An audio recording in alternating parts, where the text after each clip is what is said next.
নওগাঁর মহাদেবপুরে দুর্গাপূজা মণ্ডপ প্রতিনিধিদের সঙ্গে বিএনপির প্রার্থী ফজলে হুদা বাবুলের মতবিনিময় সভা অনুষ্ঠিত হয়েছে।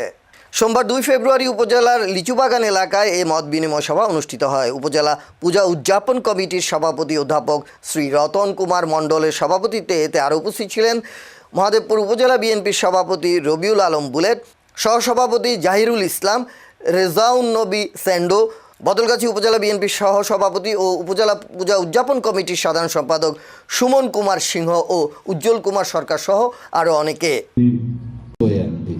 মঙ্গল বয়ে আনবে এই কামনা করে আমি মাইক তুলে দিচ্ছি।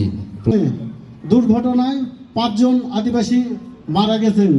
এটাও আমি মনে করি না খুব একটা সম্মানের, কিন্তু এটা তো বিশেষ অতিথি থানা বিএনপি সিনিয়র সহসভাপতি থানা বিএনপি আগামী দিনে মহাদেবপুর বদলগাছিকে তিনি সাজাবেন।